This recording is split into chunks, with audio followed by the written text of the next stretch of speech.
Hey, what's up? It's Lori Painter of Lifebylori.com, and it is Wellness Wednesday. It also happens to be the first new moon of 2021, and this is when I am doing challenges from the new moons. Rather than 30 days at a time, it's now 4 weeks at a time.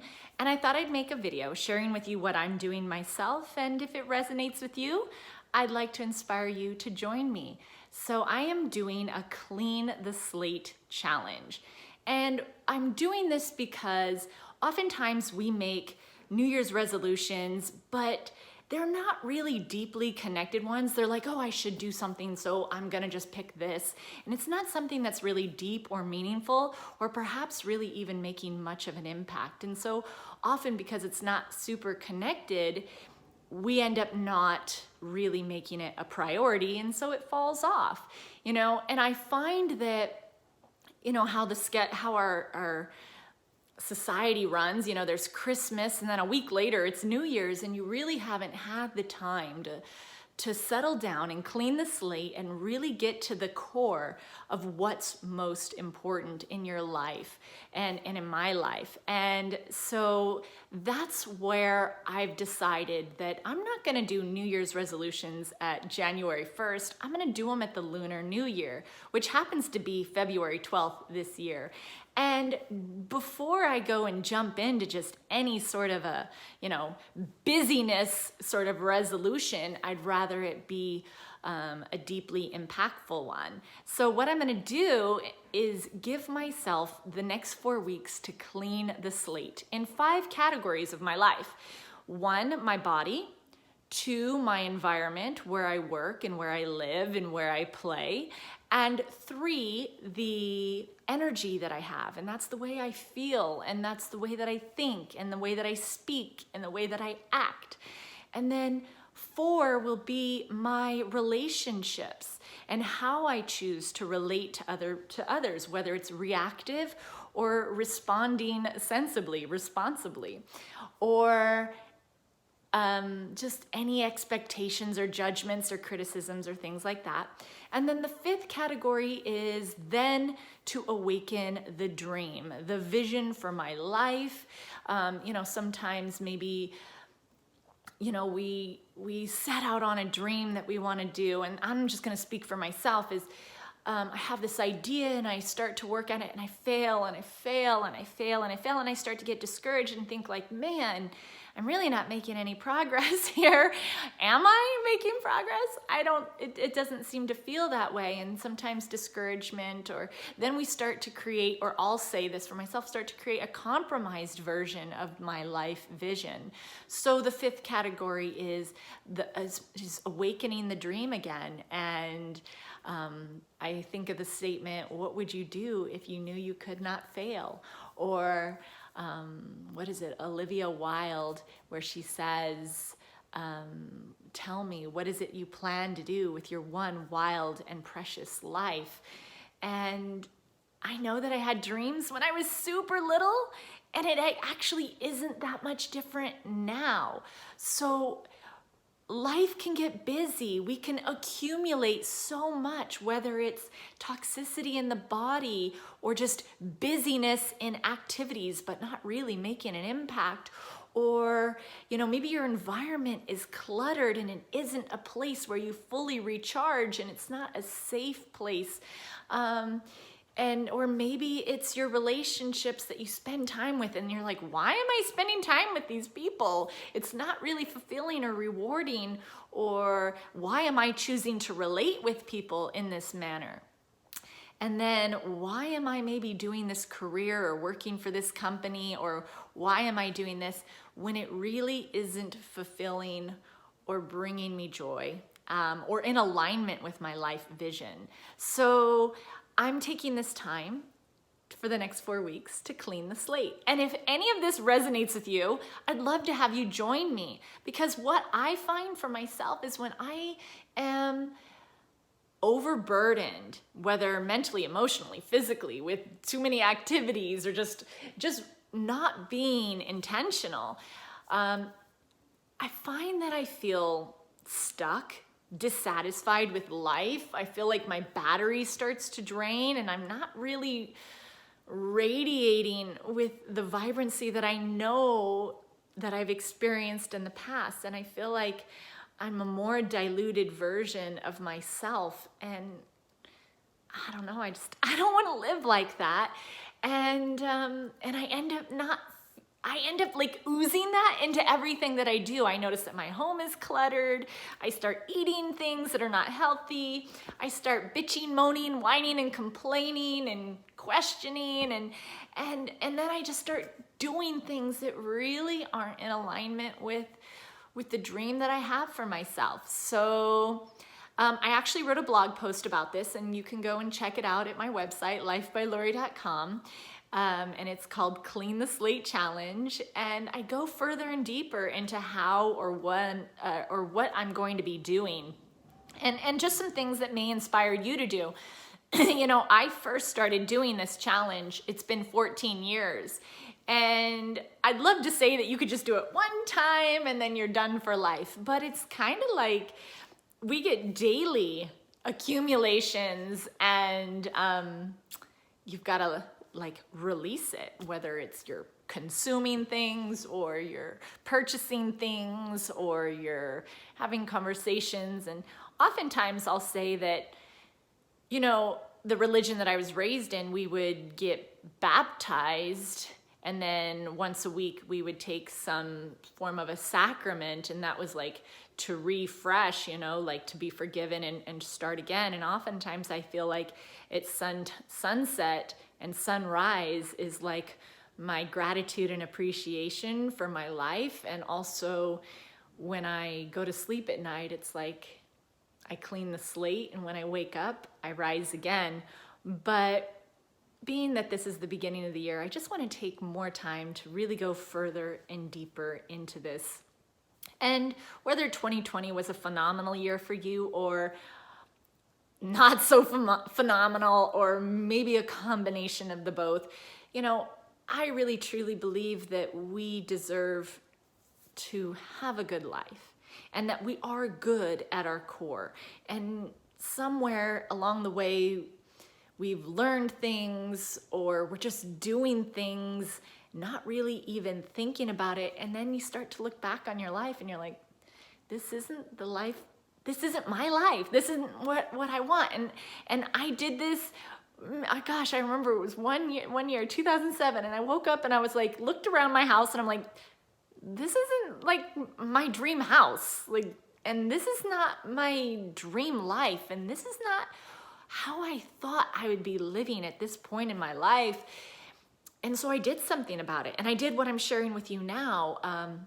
I eliminated about 80% of my materialistic things. I fasted intermittently for about 3 months. I stopped spending time with people that I wasn't feeling like I wanted to be like them.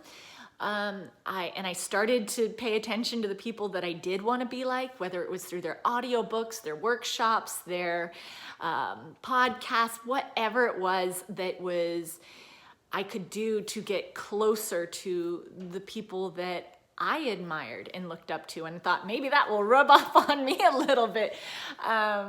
And also just during that time, I really just started seeing how I could truly serve the clients that were coming to me for health services. And it made such a huge impact. And as a matter of fact, actually, if you look at the blog post or the video that I last posted here on YouTube or over at my blog, I talk about one of the things that had happened during that time. And it was nothing short of miraculous. And I'm thrilled that I was able to participate and observe in those experiences. So it was such an enlightening time for me, and I felt on top of the world, and so much creativity came out of me. And you know, and it's like I ebb and I flow throughout life, but I will say this, that when I take these intentional times to clean the slate, man, I just feel like life goes from being in black and white to color. You know, the movie Wizard of Oz, if you know what that is.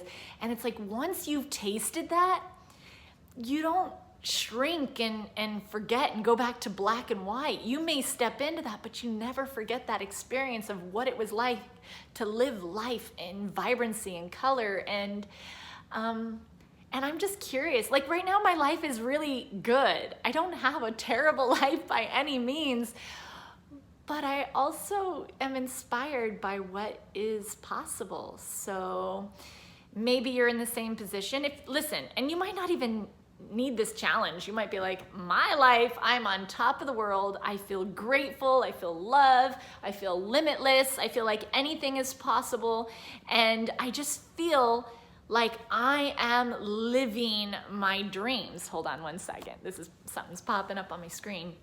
So maybe that's where you're at, and you feel energized and your body is at peak performance, and you love what you see in the mirror. You love the words that come out of your mouth. You love the way you feel, the way you think. You love your actions and your habits. And if that's you, then you definitely do not you don't need this clean the slate challenge, because you've already put in to your soil of your life the seeds that are fulfilling and rewarding, and you're not going to look back at your life and feel like you're living in regret. So kudos to you. And you know what? Kudos to me in a way, because I've done those. Yet sometimes a little bit of weeding needs to take place in my garden of my life. So I'm doing that, and I'd love to inspire you to do the same. So if you'd like to participate in Clean the Slate Challenge and you need some ideas and some inspiration, go check it out on my blog at lifebylori.com. And then also, I just put in some of my favorite resources. For example, like body. I love fasting. So I'm gonna be doing a series of fasting, kind of like my customized version of a master cleanse. I add greens to it. I do things a little bit differently, but that's such a simple one. It's not complicated, and it's pretty doable for most people.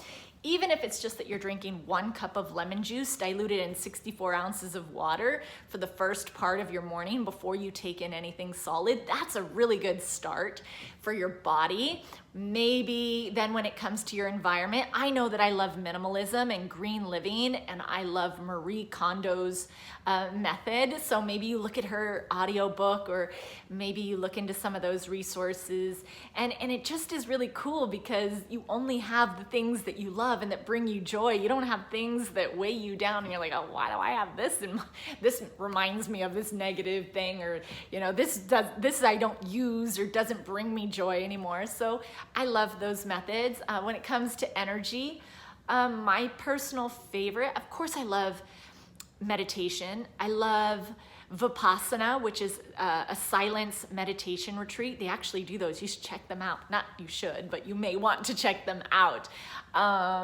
It's super cool. You realize that there's less to say and more to observe and listen to.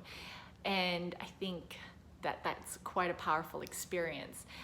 Perhaps it might be that, I know that I love reading the levels of consciousness from the book Power versus Force, and I love reading the levels and just envisioning myself taking that next level and emulating and radiating that next level that's just one step above where I'm at. And again, it just feels incredible. Or when it comes to relationships, maybe, Byron Katie's work, The Work, or I Need Your Love, Is That True? Or maybe it's Ho'oponopono, the forgiveness. Maybe you forgive yourself or other people. Or, maybe, I know I'm really inspired by Wayne Dyer talking about the Peace Pilgrim and the Bamiba tribe and how they choose to handle their healing with relationships.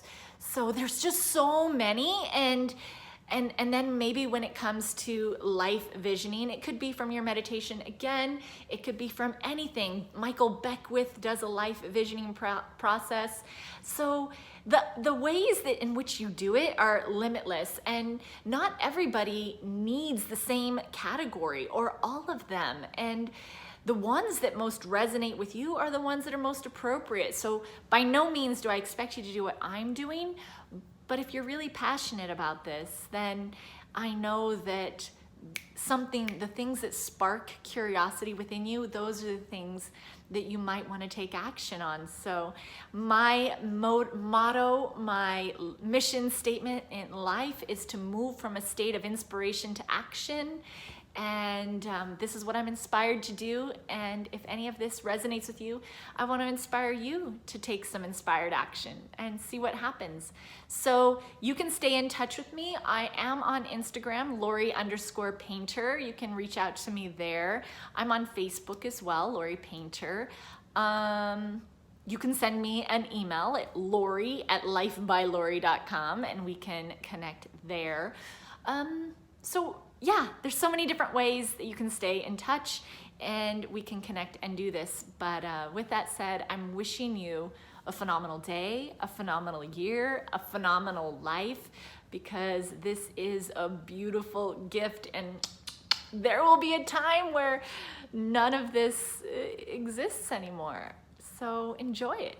And until next time, thank you so much for watching, and I will talk with you again later. Bye, guys.